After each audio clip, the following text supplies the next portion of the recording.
Subscribe now. Hai.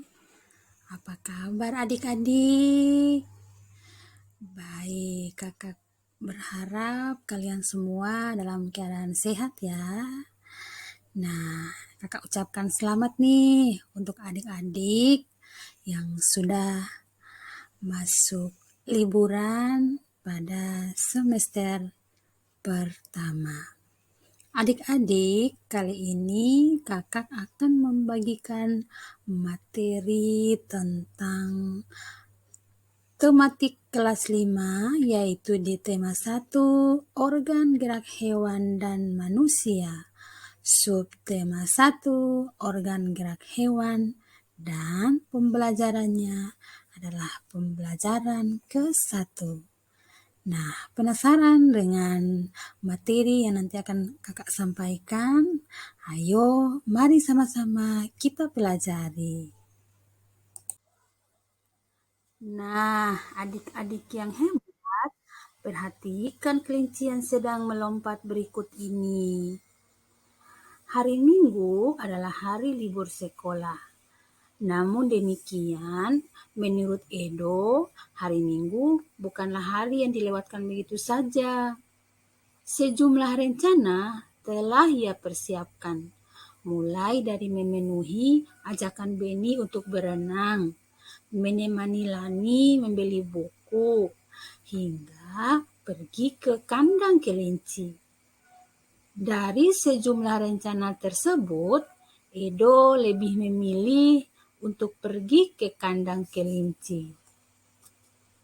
Nah, adik-adik, mengapa ya kedua kelinci ini bisa melompat? Kita pelajari sama-sama ya adik-adik.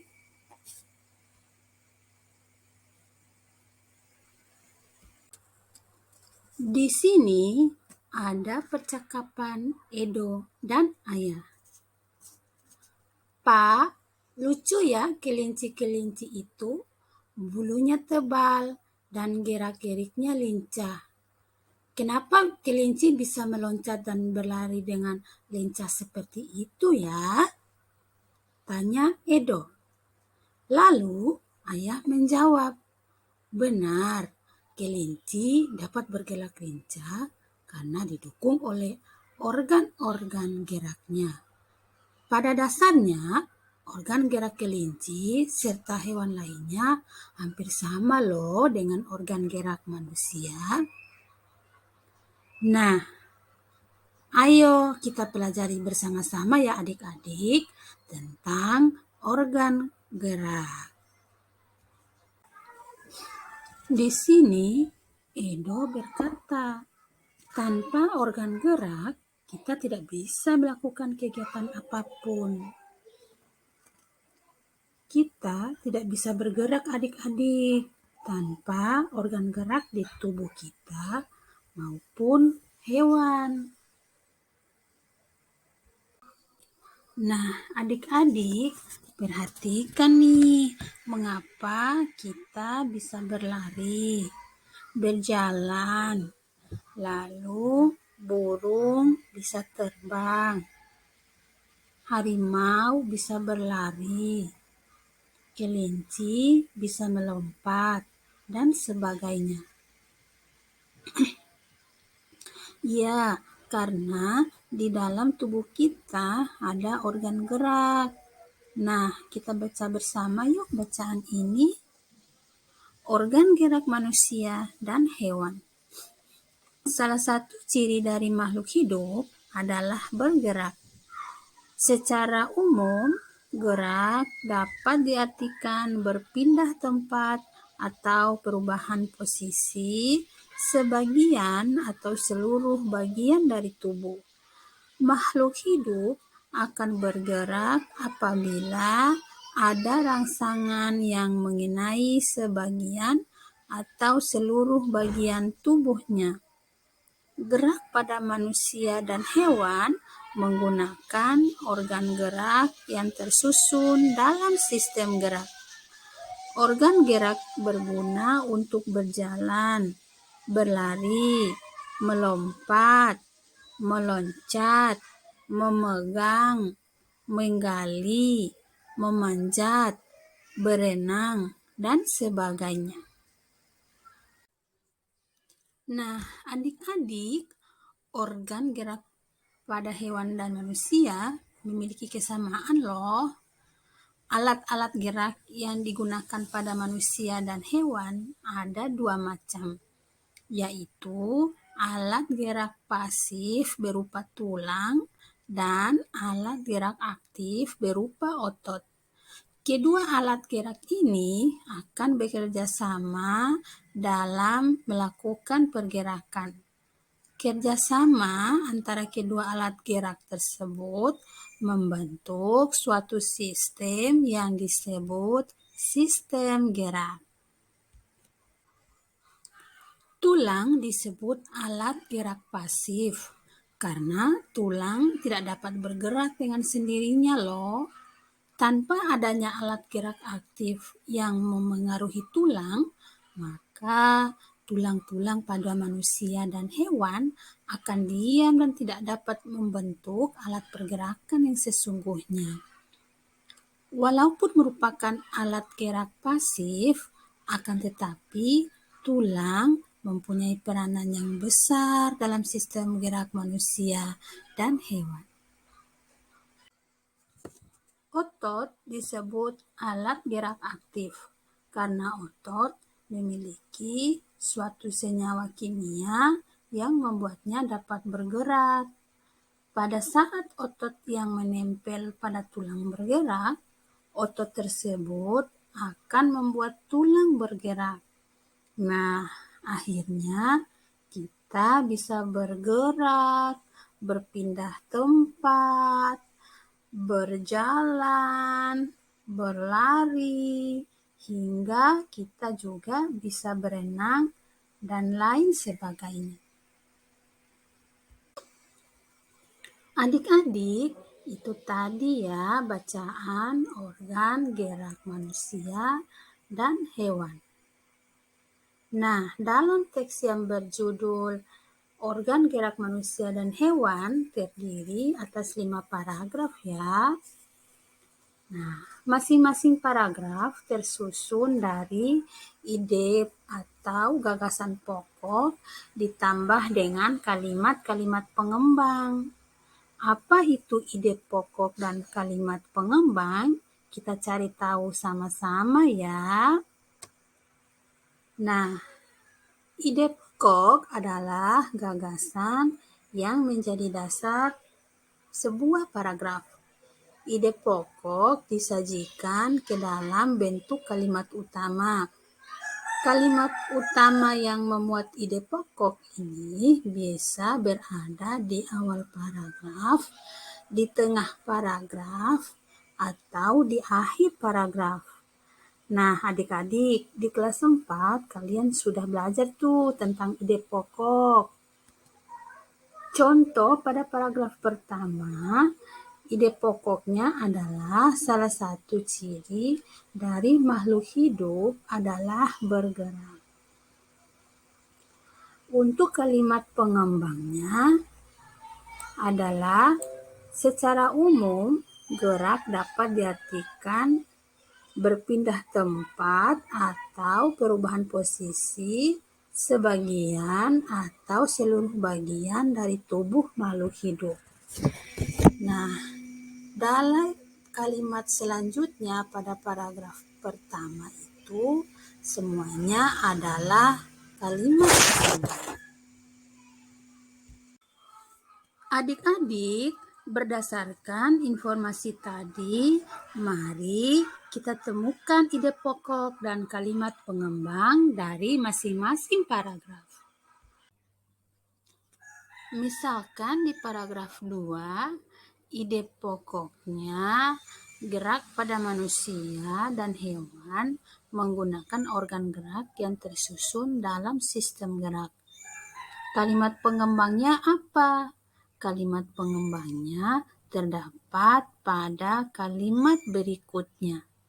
Nah, di situ dijelaskan Organ gerak berguna untuk berjalan, berlari, melompat, meloncat, memegang, menggali, memanjat, berenang, dan sebagainya. Lalu paragraf ketiga, ide pokoknya organ gerak pada hewan dan manusia memiliki kesamaan. Nah, kalimat pengembangnya seperti apa? Nah, kalimat pengembangnya sama seperti pada paragraf kedua, terdapat pada kalimat-kalimat berikutnya. Di situ dijelaskan alat-alat gerak yang digunakan pada manusia dan hewan ada dua macam, yaitu alat gerak pasif dan alat gerak aktif. Di samping itu dipenuhi juga dengan kalimat-kalimat yang selanjutnya. Nah, begitu juga pada paragraf keempat. Ide pokoknya tulang disebut alat gerak pasif. Nah, di situ dijelaskan kalimat pengembangnya dari alat gerak pasif tersebut.